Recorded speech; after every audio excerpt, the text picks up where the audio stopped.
చంద్రబాబు నాయుడు వాళ్ళ గ్యాంగ్ వల్ల ఈ రాష్ట్రం 4 సార్లు ముఖ్యమంత్రి అయినా సరే ఇప్పుడు కూడా అంతుకు పొంతలేని రాష్ట్రం కింద మనం ఉందంటే వీళ్ళకి లేనటువంటి ఆ చిత్తశుద్ధి వల్ల, కమిట్మెంట్ వల్ల, రాష్ట్ర అభివృద్ధి పట్ల వీళ్ళు లేనటువంటి ముందు చూపు వాళ్ళని. ఒక్కసారి ముఖ్యమంత్రి అయ్యి జగన్మోహన్ రెడ్డి గారు పోర్టులు, హార్బర్లు, స్కూళ్ళు, సచివాలయాలు, హెల్త్ సెంటర్లు, రైతు భరోసా కేంద్రాలు, బ్రహ్మాండమైనటువంటి సంక్షేమ పథకాలు, ఒక అమ్మఒడి, రైతు భరోసా, వైఎస్ఆర్ ఆసరా, చేయూత, ఫ్రీ క్రాప్ ఇన్సూరెన్స్ లాంటి బ్రహ్మాండమైనటువంటి సంక్షేమ పథకాలు, ముబ్బడిగా రోడ్లు, ఇన్ఫ్రాస్ట్రక్చర్ వర్క్స్, మెడికల్ కాలేజ్, ఇన్ని చేయగలిగారు ఒక 5 ఏళ్లలో. ఈ 4 సార్లు ముఖ్యమంత్రి కాలంలో ఇలాంటిది ఒక బ్రహ్మాండమైనటువంటి ఒక ఇన్ఫ్రాస్ట్రక్చర్ ప్రాజెక్ట్ చెప్పండి మీరు రాష్ట్రంలో. చంద్రబాబు గారు డబ్బాలు కొట్టుకోవడం, చిడతలు వాయించుకోవడం తప్ప మీరు చేసింది ఏంటి ఈ రాష్ట్రానికి? చిడతలు ఉదయం లేవంగానే రాత్రి పడుకునేంత వరకు ఒక్కొక్కడు ఒక్కొక్క చిడతలు వాయించడం తప్ప ఇంకొకటి లేదు. ఈ రాష్ట్రానికి పట్టినటువంటి అరిష్టం, ఈ రాష్ట్రానికి ఉన్నటువంటి దురదృష్టం, ఈ రాష్ట్రానికి పట్టినటువంటి దరిద్రం ఈ పార్టీలు, ఈ ఎల్లో మీడియా నేనైతే అభిప్రాయపడతా ఉన్నాను. కొంతమంది ఎమ్మెల్యే చుట్టూ ఉన్నటువంటి చెంచగాళ్ళు నోటికి ఏది వస్తుంది మాట్లాడు, నోటికి ఏది వస్తుంది సోషల్ మీడియాలో పెట్టడం. ఈ మన ఎమ్మెల్యే ఏమి శుద్ధపూసేం కాదు. ఇవిడేమి గొప్ప శుద్ధపూసేం కాదు. ఈవిడ కూడా అన్నది బాస్టర్స్ అని, వైసీపీ బాస్టర్స్ అని. బలంగా నాటుకుపోయిందమ్మా, బలంగా నాటుకుపోయింది. ఇదివరకే చెప్పినాం మేము, బాస్టర్డ్ అంటే దాని మీనింగ్ తెలుగులో లంజా కొడక అని. లంజా కొడుకని ఎవడు తిట్టగలుగుతాడంటే ఒక లంజా కొడుకు మాత్రం మనం తిట్టగలుగుతాడు. లేడీ అయితే లంజా కూతురు అంటాం, అంతే తేడా తప్ప పెద్ద ఇందులో దీనికి ఏం పెద్ద ఇదేం లేదు. నోటికి ఏదొస్తుంది మాట్లాడుతూ ఉన్నాం. కంట్రోల్ చేసుకో. అనుభవించడానికి సిద్ధపడి రాజకీయాలు చేయమని నేనైతే కోరుతాను. ఎడిటర్ అలాగనే యాంకర్ ఎవరైతే ఉన్నారో వాళ్ళందరి మీద కూడా చర్యలు తీసుకోవాలని ఈరోజు కాశీబుగ్గ పోలీస్ స్టేషన్లో కంప్లైంట్ ఇవ్వడం జరిగింది. రిసిప్ట్ తీసుకొని ఇక్కడి నుంచి వెళ్తాం. మా రోజు వచ్చిన రోజు గుర్తుపెట్టుకోండి, కొంతమంది సోషల్ మీడియాలో కూడా ఇష్టానుసారం వాగుతున్నారు. ఇష్టానుసారం. మేమేమి పాతకాలంలో లేం. మీరు ఒక చెంప దెబ్బ కొడితే ఇంకొక చెంప చూపించే టైప్ ఆఫ్ వ్యక్తులు కూడా కాదు మేము. ఇది సీరియస్గానే చెప్తున్నాం. మేము గోడ కొట్టిన బంతి లాంటి వాళ్ళం. మీరు ఎంత గట్టిగా కొడితే అంత పైకి కలిగిస్తాం, అంత బలంగా పైకి కలిగిస్తాం. కాబట్టి మీరు ఎంత ఇబ్బందులు పెడతారో అంతకు మించి అనుభవించడానికి సిద్ధపడి రాజకీయాలు చేయమని కోరుతున్నాం. అందరికీ నమస్కారం. ఈరోజు పలాస నియోజకవర్గం కాశీబుగ్గ పోలీస్ స్టేషన్కి వైఎస్ఆర్ కాంగ్రెస్ పార్టీ నియోజకవర్గ మండల ముఖ్య నాయకులందరం కలిసి ఇటీవల కాలంలో వైఎస్ఆర్ కాంగ్రెస్ పార్టీ నాయకులపైన, వాళ్ళ కుటుంబాలపైన, భార్యలు చెల్లెళ్ళపైన, ముఖ్యంగా మహిళల ఆత్మగౌరవాన్ని దెబ్బతీసే విధంగా ఏబిఎన్ ఆంధ్రజ్యోతిలో ప్రసారమైనటువంటి ఒక కథనం. నిజంగా ఈ రాధాకృష్ణ లాంటి వ్యక్తులు ఈ సమాజానికి చాలా ప్రమాదకరం. మీడియా ముసుగులో రాజకీయాలు చేస్తూ, మీడియా ముసుగులో పోలీసింగ్ చేయాలన్నటువంటి ప్రయత్నం చేస్తూ, రాజకీయ పార్టీలకు అయాచిత లబ్ధి చేకూర్చడానికి పెట్టినటువంటి చెత్త చిత్తు ఛానల్ ఈ ఏబిఎన్ ఆంధ్రజ్యోతి అన్నటువంటి ఛానల్. అసలు రాధాకృష్ణ అన్నటువంటి వ్యక్తి నోటికి అన్నం తింటున్నాడా, అశుద్ధం తింటున్నాడా అని నేనైతే అభిప్రాయపడతా ఉన్నాను. ఇది ఒక తీవ్రమైనటువంటి మాట అనిపించినప్పటికీ చాలా ఆవేదనతో మాట్లాడుతున్నటువంటి మాట. నోటికి అన్నం తింటున్నావా, అశుద్ధం తింటున్నావా?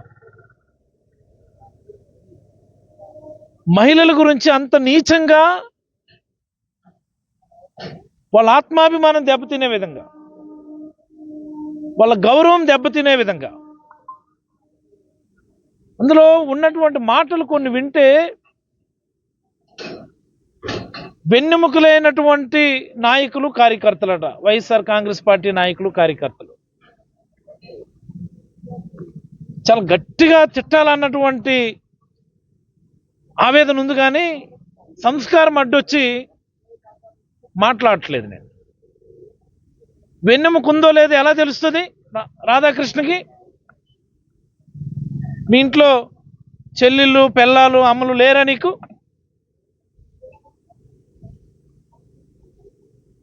ఉన్నారా లేదా? జగన్మోహన్ రెడ్డి గారు చెప్పినటువంటి మాట మావిగన్ అన్నటువంటిది క్యాపిటల్ ఏరియా కింద మీరు ఐడెంటిఫై చేసి అభివృద్ధి చేసుకుంటే రాష్ట్రానికి బర్డెన్ తగ్గుతుంది, రాష్ట్రం మీద భారం తగ్గుతుంది. ఈజీగా ఒక మెగా సిటీని అభివృద్ధి చేసి తద్వారా ప్రజలకి ఒక గ్రోత్ ఇంజిన్ తయారు చేసుకోగలం అన్నటువంటి ఒక గొప్ప ఆలోచన చెప్పారు. ఈ మావిగన్ అన్నటువంటిది ఒక రీజన్కి ఒక పేరు, అది ఒరిజినల్గా చాలా మంచి ఆలోచన. ఎంచేతంటే మావిగన్ అన్నటువంటి ఏరియాని మన కన్సిడరేషన్ తీసుకుంటే అందులోనే ఒక పోర్ట్ వస్తుంది, ఒక హార్బర్ వస్తుంది, ఒక ఎయిర్పోర్ట్ వస్తుంది, బ్రహ్మాండమైనటువంటి రైల్వే నెట్వర్క్ ఇంక్లూడ్ అవుతుంది, అద్భుతమైనటువంటి హైవే NH-16 ఆ రీజన్లోకి వస్తుంది, నదీ తీర ప్రాంతం ఈజీగా డెవలప్ చేయడానికి అవకాశం ఉన్నటువంటిది, పర్యాటక రంగం సైతం బ్రహ్మాండంగా ఇంప్రూవ్ చేయగలిగే అవకాశం ఉన్నటువంటి ఏరియాని సూచించడం జరిగింది. నీకు దాని మీద ఏమైనా అభ్యంతరాలు ఉంటే, రాజకీయంగా ఏదైనా మాట్లాడాలని ఉంటే, లేకపోతే నువ్వు పెయిడ్ ఆర్టిస్టు కాబట్టి, ఓ బేవర్స్ గాడు కాబట్టి, నీకు సిగ్గు ఎగ్గు లేదు కాబట్టి, నీకు విలువలు లేవు కాబట్టి నువ్వు దాని మీద ఏదైనా విమర్శలు చేయి. ఇందులో మహిళలు ఎందుకు వస్తారు? మీ ఇంట్లో పిల్లల గురించి, మీ అమ్మల గురించి, మీ చెల్లెల గురించి మాట్లాడితే ఊరుకుంటారా? నారా లోకేష్ గారు ఆంధ్రజ్యోతి రాధాకృష్ణ గారి కథనాన్ని సపోర్ట్ చేస్తూ, ఆయన పద్ధతిని సపోర్ట్ చేస్తూ ఆయన మాట్లాడుతూ ఉన్నారు. మొన్నటి వరకు మీరే గగ్గోలు చేశారు కదా, ఓ మా అమ్మగారిని అలాగనేసారు ఇలాగనేసారని. అంటే మీ అమ్మగారు అయితే ఒకటి, ఇంకొకరు అమ్మలు, ఇంకొక అక్క చెల్లెలు అయితే ఇంకోటి. చంద్రబాబు నాయుడు గారు సపోర్ట్ చేసి మాట్లాడుతున్నారు. అంటే మీ ఇంట్లో ఉంటే అమ్మి, మా ఇంట్లో ఉంటే గుంట, అంతేనా? లేడీస్ మీ ఇంట్లో ఉంటే అమ్మి, మా ఇళ్ళల్లో ఉంటే గుంట, ఇదేనా పద్ధతి? పవన్ కళ్యాణ్ గారు మీరు ఒకసారి ఆలోచించుకోండి. గతంలో మీ అమ్మగారి మీద ఇదే ఆంధ్రజ్యోతి రాధాకృష్ణ, ఇదే బేవర్స్ న్యూస్ ఛానల్ ఒక అసభ్యమైనటువంటి కథనాన్ని ప్రచారం చేసింది. అప్పుడు మీరు ఎలా రియాక్ట్ అయ్యారు? అప్పుడు ఇలాగే శాంతి ప్రవచనాలు చెప్పారా మీరు? అప్పుడు ఇలాగే సుమతి శతకాలు చెప్పారా మీరు? అప్పుడు ఇలాగనే వేమన పద్యాలు పాడారా మీరు? అప్పుడు మీ వరకు వచ్చేసరికి మాత్రం ఓ ఊగిపోతారు, ఇంకో పార్టీలకు వచ్చేసరికి మాత్రం ఇది నైతికత కాదు, వైసీపీ దాడులు చేయడం నైతికత కాదు, సరికాదు. మరి మన సాక్షి కార్యాలయాల మీద దాడులు చేయడం, కాల్ చేయడం అది తప్పు కాదు. ఎక్కడైనా నిరసన వ్యక్తం చేశారు రాష్ట్ర వ్యాప్తంగా ఆంధ్రజ్యోతి కార్యాలయాల దగ్గర, అంతే తప్ప ఎక్కడ వాడిని డ్యామేజ్ చేసే పరిస్థితి కానీ, డ్యామేజ్ చేయాలన్నటువంటి ప్రయత్నం కూడా ఎక్కడ చేయాలి. నిరసన వ్యక్తం చేశారు. ఏం నిరసన కూడా వ్యక్తం చేయకూడదా? ఏమిటి ఈ రాష్ట్రంలో ఉన్నటువంటి ఈ పోకడలు ఏంటివి? కేవలం ఇలాంటి వ్యక్తుల వల్ల, ఇలాంటి ఈ ఆంధ్రజ్యోతి ఇలాంటి వ్యక్తుల వల్ల ఆంధ్రప్రదేశ్లో ఉన్నటువంటి మీడియా విలువలు దిగజారిపోయే పరిస్థితి, మీడియాకు ఉన్నటువంటి క్రెడిబిలిటీ లూజ్ అయిపోయేటటువంటి పరిస్థితి. ఈ ఆంధ్రజ్యోతి, ఈనాడు, TV5 వీళ్ళ వల్ల ఎంటైర్ మీడియాకు ఉన్నటువంటి క్రెడిబిలిటీ లూజ్ అయిపోయే పరిస్థితి ఈరోజు రాష్ట్రంలో వచ్చింది. ఏం లేదు, ఇప్పటికే 11 FIRలు వేశారు, అందులో మర్డర్ కేసు కూడా పెట్టినారు నా మీద. అంతకు మించేం పెట్టలేరు కదా. మర్డర్ కేసు కంటే ఇంకా పెద్ద కేసు ఏముంటుంది. మర్డర్ కేసు కూడా ఆల్రెడీ పెట్టారు. యాంటిసిపేటరీ బెయిల్ మీద తిరుగుతున్నాను నేను. ర్యాలీ చేసినందుకు ఒక మర్డర్ కేసు పెట్టినటువంటి ఈ ప్రభుత్వం, ఇక్కడ ఉన్నటువంటి స్థానిక రాజకీయ నాయకులు హుందాగా చేయాలని, రాజకీయాలు గౌరవంగా చేయాలని నేనైతే కోరుతా ఉన్నా. ఏబిఎన్ రాధాకృష్ణ అన్నటువంటి వ్యక్తి బుద్ధొచ్చేంత వరకు జగన్మోహన్ రెడ్డి గారు ఇదివరకే చెప్పారు, దీనికి సమాధానం చెప్తావు రాధాకృష్ణ అని. అంటే ఇలాంటి రాధాకృష్ణులు ఈ రాష్ట్రంలో కొన్ని వేల మంది ఉన్నారు. తెలుగుదేశం పార్టీ పేరు చెప్పి, ఐటీడీపీ పేరు చెప్పి, లేకపోతే ఇంకోటి ఫేక్ అకౌంట్లు పెట్టి మాట్లాడుతున్నటువంటి వాళ్ళు అందరూ కూడా పైప్ లైన్లో ఉంటారు. అనుభవించేటటువంటి రోజు కోసం వెయిట్ చేయమని తెలియజేస్తూ సెలవు తీసుకుంటా. Any more questions?